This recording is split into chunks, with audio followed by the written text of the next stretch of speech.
तो अक्सर हम एक नया मकान खरीदने पर उसके इलाके, उस मकान का ढाँचा, उसका रंग रूप के आधार पर उसकी कीमत का अंदाज़ा लगाते हैं दोस्तों। कभी-कभार हमें मकान सस्ते दामों पर भी मिल जाता है। अगर अच्छा मकान हमें सस्ते दामों पर मिलता है, तो हम उसे मुनाफ़े का सौदा समझते हैं। पर ऐसा कभी हमेशा नहीं होता दोस्तों। कभी-कभी ये सौदा घाटे का भी होता है, क्योंकि वो सस्ते दामों पर मकान हमारे जीवन भर में एक ऐसा दर्द भरा याद दे जाता है जिसे कि हम जीवन भर नहीं भूल पाते। वो एक बहुत ही दर्दनाक और डरावनी कहानी के रूप में बन जाता है। तो आज की कहानी भी कुछ ऐसी है दोस्तों।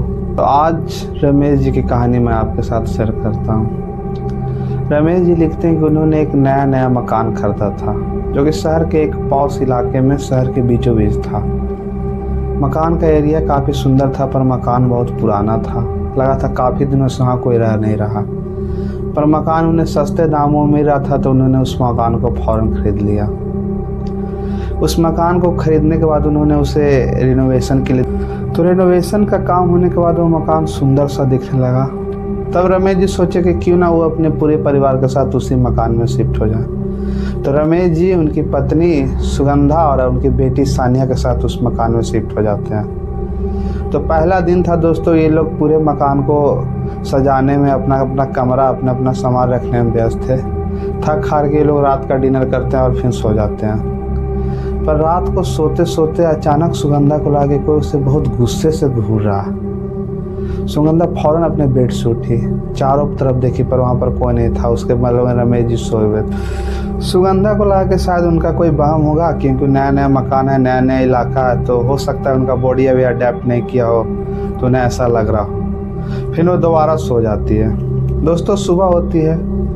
रमेश जी अपना ऑफिस चले जाते हैं। सानिया भी अपने स्कूल के लिए चले जाती है। घर में सुगंधा बचती है केवल। सुगंधा जी अपना रोजमर्रा का काम करके हॉल में बैठकर टीवी देख रहे थे। अचानक उन्हें लगा कि किचन में कोई कुछ आवाज़ आई। उन्हें समझ नहीं आया कि किचन में कौन है। वो फौरन के किचन की तरफ गए, पर वहाँ कोई नहीं था। उन्हें लगा कि शायद चूहा बिल्ली कुछ होगा, कोई जानवर होगा।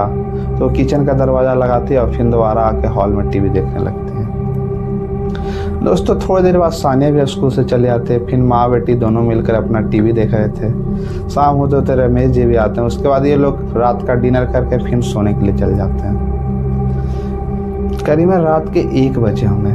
सानिया अपने कमरे में सो रही थी। अचानक उसको लगा कि हॉल से कोई हंसी की आवाज़ आई। एक अजीब सी हंसी की आवाज़।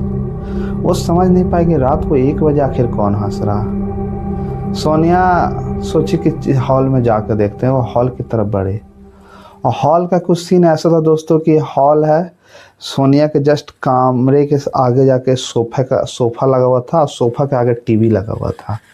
मतलब कि सानिया अपने कमरे से निकलती तो टीवी को देख सकती थी, पर सोफे पर कौन बैठा हुआ वो नहीं, उनका पीठ दिख सकता था।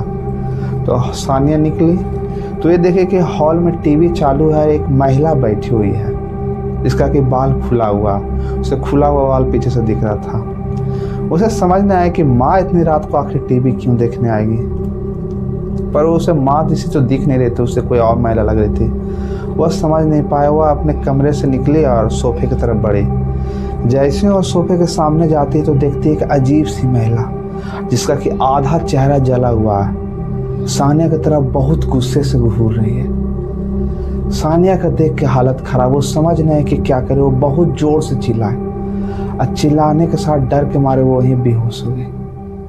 उसकी आवाज़ सुनकर उसके मम्मी पापा भी फौरन जागे। दौड़ के आके हॉल में देखते हैं तो देखते हैं सानिया बेहोश पड़ी है। पापा उसके चेहरे पर पानी के कुछ छींटे मारते हैं, तब जाकर सानिया होश में आती है। वह बहुत डरी हुई दिख रही थी। मम्मी पापा के पूछने पर वो बताई सारी घटना कि उसके साथ क्या हुआ। पापा मम्मी को लगा कि सानिया ये अजीब सी हरकत क्यों करी है, पर उसकी बात को ज़्यादा लोड नहीं लिया। मुझे लगे कि बच्चा है, शायद कोई ऐसा मूवी देखा हो जो इसके मन में डर बन गया हो और रात को इसे ऐसा लग रहा हो। वो उसको बात को ज़्यादा लोड नहीं लेते और उसे अपने कमरे में लेकर चल जाते हैं। सानिया भी अपने मम्मी पापा के साथ सो जाती है। वो डरी हुई तो थी। अगले दिन सुबह होती है, सब कुछ नॉर्मल रहता है। सानिया अपने स्कूल चल जाती है। रमेश जी भी अपने ऑफिस चले जाते हैं और घर में सिर्फ सुगंधा जी बचती है। सुगंधा जी भी अपना रोजमर्रा का काम कर रही थी। अचानक उन्हें लगा कि कोई उनके बेडरूम में है। उनके बेडरूम में किसी के चलने की आवाज़ आई। वो नीचे हॉल में टीवी देख रही थी। वो अपने बेडरूम की तरफ जाती है और जैसे वो अपने बेडरूम का के सामने एक अजीब सी महिला, जिसका कि आधा चेहरा जला हुआ और बहुत गुस्से से सुगंधा की तरफ घूर रही है। सुगंधा का देख के हालत खराब, उसको समझ ही नहीं आ रहा कि अब क्या किया जाए। वो डर से कुछ समझ ही नहीं पा रहे थे। तभी सुगंधा फौरन अपने कमरे से दौड़ती हुई भागी और घर के बाहर निकल गई। सुगंधा बताती है दोस्तों कि जैसे ही घर के बाहर निकली, वो महिला उसे छत पर दिखने लगी, मानो सुगंधा की तरफ गुस्से से घूर रही हो कि तुम गलत घर में आ गई हो, तुम मेरे घर में आ गई हो, इस घर को फौरन खाली करो। इस घटना के बाद दोस्तों रमेश जी और उनका पूरा परिवार उस घर को खाली करके चला जाता। पड़ोस वालों का कहना है कि उन्होंने भी कई बार उस जरी हुई महिला का चेहरा देखा है। हमेशा वो कभी खिड़की के पास तो कभी छत पर चलते हुए नजर आती है।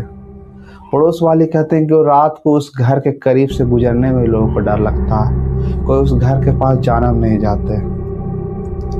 तो दोस्तों ये थी रमेश जी की कहानी, जो उन्होंने अपने आप बीती बताई कि कैसे उन्हें एक मकान लिया जो कि हॉन्टेड निकला।